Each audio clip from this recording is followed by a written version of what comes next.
Alright guys, so as you saw in my last video, I said I took the turbo out of the truck.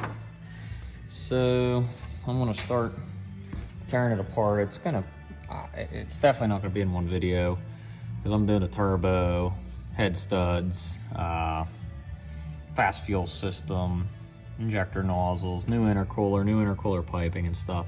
So it's definitely not gonna make it in one video.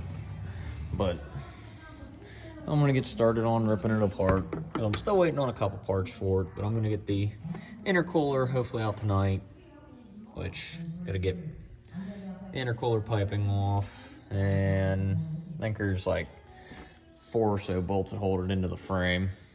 I'm gonna start there. I don't think I can get a good shot of the inside of the turbo.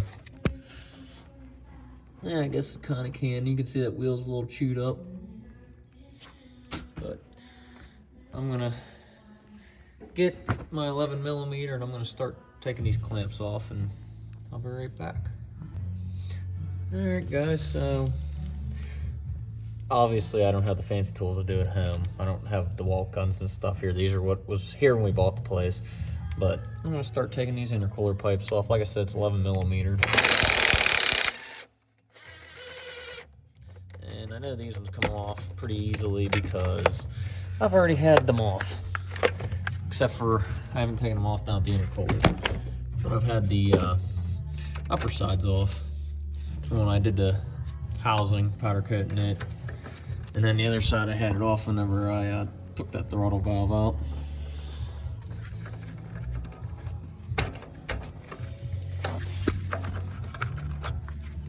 Let's go over to here and get this side out. I might have to grab a swivel. Yeah, or a ratchet. Alright guys, so got the turbo side off. And got the side coming into the intake horn off. Like I said, 11mm. Sometimes you have to take picks around them, pop them off. They weren't too bad, because I had them off not even a year ago. Eventually I am pulling all this off. I just figure I'll get work on the intercooler and then maybe work on pulling that turbo. I haven't even opened the new box yet. It's, like I said in the last video, it's a fleece cheetah, 63mm. See if I can find something to cut that with, because I don't have my knife today.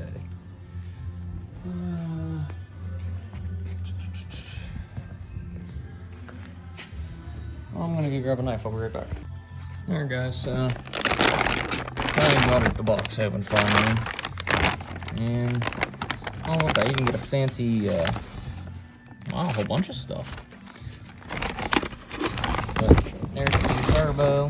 Like I said, it's a 63mm. The factory one's a 60. I'm not even sure what all they sent me. Sticker. Koozie, and I think these are new gaskets and bolts. But,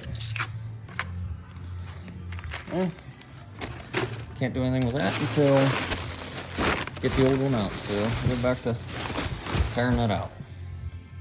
Okay, so I am under the truck now. This is the passenger side. Trying to hold the phone and the light since I forgot my GoPro.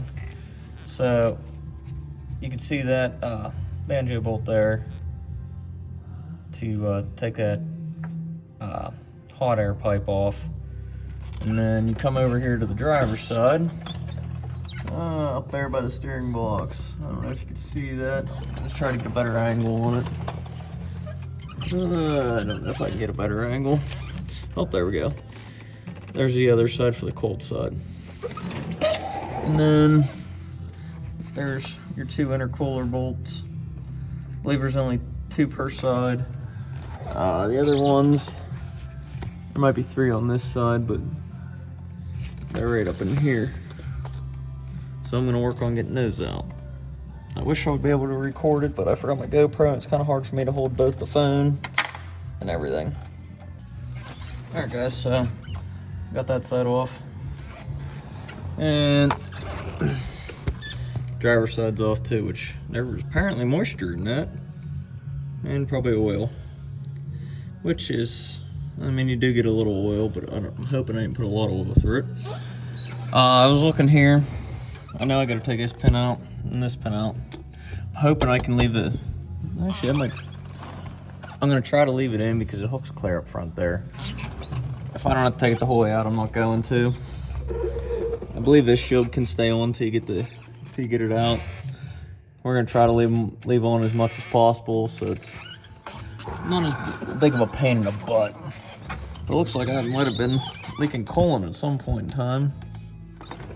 Once I get the intercooler out, I'll look at the radiator. Like I said, I'm gonna try working on getting those bolts out and these pins out and drop it down.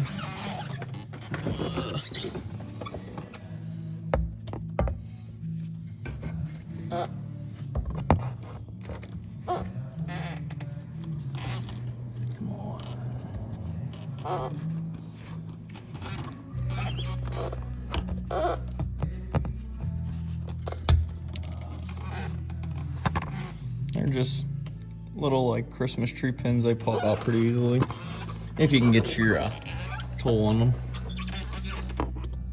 I just use a pair of long snap-on cutters.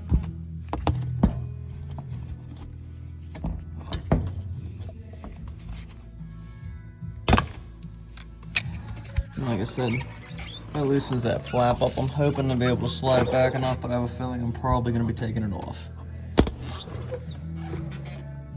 Alright guys, so you can see I got one bolt out, the other bolt's just kind of in there, it's finger tight. Same thing on this side. I mean, you can see how far out that plate is already. But it's, oh, I think the bolt fell out, but it's pretty loose in there, so I'm hoping I don't have to take any of this plastic off, but knowing my luck, I'm gonna take all the plastic off. So I'm gonna try pulling these bolts out and seeing if I can't drop it down. If not, I'm gonna rip all the plastic off. Alright guys, so I did finally get the intercooler out. And as I said before, why if my rad ain't starting to leak, I got coolant on the bottom of it. It's kind of corroded on there, so I'm not entirely sure. I'll have to investigate a little further. But I ended up taking that front shroud off. It was 4 bolts in the front of the intercooler. 10 millimeter, they weren't too bad. But after I got this thing out, let me get the light the right way, there it is. I don't know if you can see any of that down in there. I'll get my phone to focus. But there is metal shavings on the cold side of this intercooler, which, hoping nothing went into the motor. I mean, the truck still runs and drives. I actually finished towing the trailer back to the shop with the Jeep on it. That one, the big Zuck.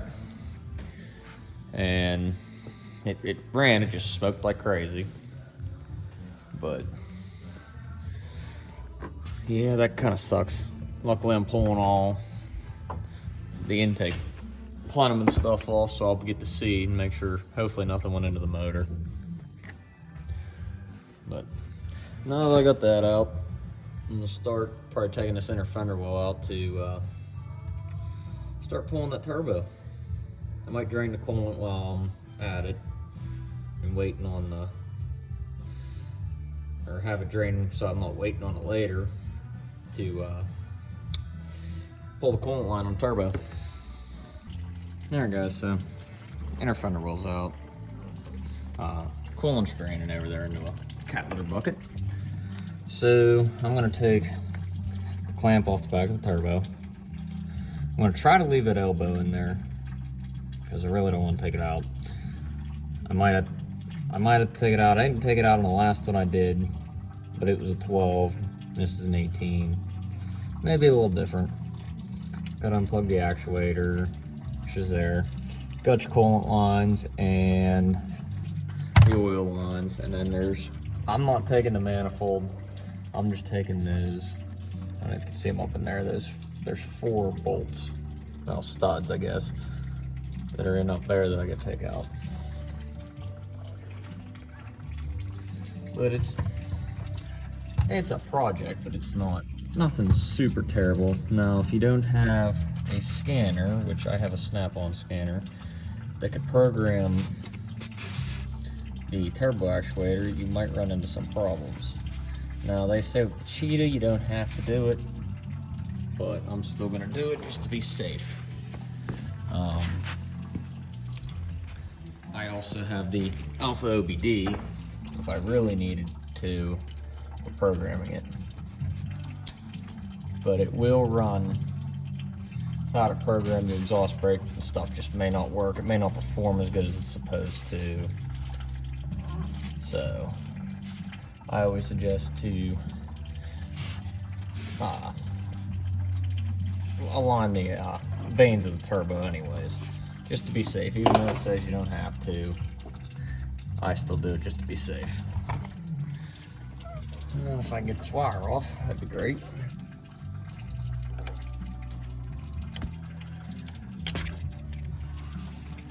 There we go. So, you unplug it, and then there's a bolt there that holds it in place. Well, I guess put the flashlight in the way. There's a bolt right here you gotta take out. That holds it. It holds the, for the exhaust sensor, it holds the wire for it too, which I don't even know if that one works. So, I'm gonna have to take that clamp off back here, and I'm gonna get this bolt out, and then I'm gonna start taking the lines off of it. Alright guys, so the clamp's loose. Once I get the turbo off, I'll probably have to wiggle it to get it completely broke free. Bolts out, and I put it back in so I didn't lose it. But that's probably where I'm gonna stop tonight because it's getting late. So I'll come back probably tomorrow night when I'm done working here. Continue on. Alright guys, so back at it again today. Gonna take the banjo bolt out of the top there. Right there, and then you got this, if I can get my phone to focus, get this other line off over here. And then there's a couple lines on the bottom. And then start unbolting it from the manifold. Back in there. Okay guys, so I got both lines off the top. The banjo bolt for the coolant, regular line nut for the oil. And then there's the speed sensor, which, where the heck did I lay that at? No, it's right here. So that's in the top of the turbo. It's 10 or an 8mm bolt back in there. You need 21 for that line nut and 22 for that banjo bolt. I took this out of the wiring harness and unplugged it just so I didn't break it. I got the oil drain, the coolant drain on the bottom, and then I'm ready to start unbolting it. Alright guys, so I got the bottom drain and stuff off, which I did it from the bottom. I'm trying to get an angle here so you can see. So, if you see this shield here, this heat shield, everything's up in there. I bent it a little bit and reached straight up from the bottom with an extension and stuff to get the 2 bolts out of the oil drain and then the 1 out of the coolant. Now I'm working on getting these nuts off the top. There's 4. This one I already loosened up. I'm trying to get to the back one. And then it's kind of hard to see here, focus. There's one here and then one on the back side of it too. My goal is to get the back ones out first. That way I can slowly take the front ones off if the turbo's gonna fall or anything. Yes, this clamp's still on. I gotta wiggle the turbo a little bit once I get it loosened up, see if I can't get it to bust the clamp loose, because it ain't easy to get into. But I'm gonna work on getting these back bolts broke free, which they're fun. I had to interlock 2 wrenches just to get the front one loose, and I still fall with it. I mean, I've been on here since 2018, it's 2024, and it's got 134,000 on it, so they've never been off. But I'm gonna work on that and I'll come back to this. I would video it with the GoPro, but I have no clue where my GoPro is. Alright guys, so I got all 4 bolts off, or nuts off. They're, I'll try to pull them up here. They're just 15mm hex heads. I broke them free with regular wrench, and then I have a little stubby here that I use to twist them off a little easier. in the back. I forgot that the front stud, it's actually the other way. I mean, it's probably been almost 7 years since I've taken one of these off the truck. But the back two, they're the biggest pain in the butt. The front ones aren't too bad. I mean, as long as you got the inner fender one and everything out, you can pretty much reach right in and break them free. But the back ones, they weren't fun. I think actually on the back rear one, I had taken the 15 millimeter stubby and I put a 14 millimeter locked on the end to break it free. But yep, now I gotta hopefully wiggle it and break that clamp loose so I can get the clamp off, and then should be able to pull her out. There guys, so turbo's out. I ended up having to take the clamp off my downpipe and moving everything around, and finally I was able to get the clamp off the elbow coming out of the back of the turbo, which I think it fell down. I think it's laying down in there.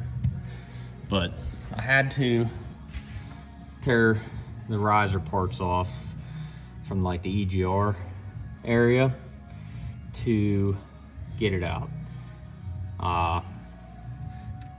If you decide to do this on your own, take your battery cable off for your solenoid down here, because I arced it once. Scares the crap out of you, but that turbo is not light and it is very tight to get in and out of there. But that's probably where I'll stop tonight, pick up tomorrow, getting intake manifold and crap off, start pulling the valve covers and everything, pulling the valve cover and stuff, start getting ready to stud it and changing his nozzles out on the turbo, or on the injectors. Wow. So thanks for watching.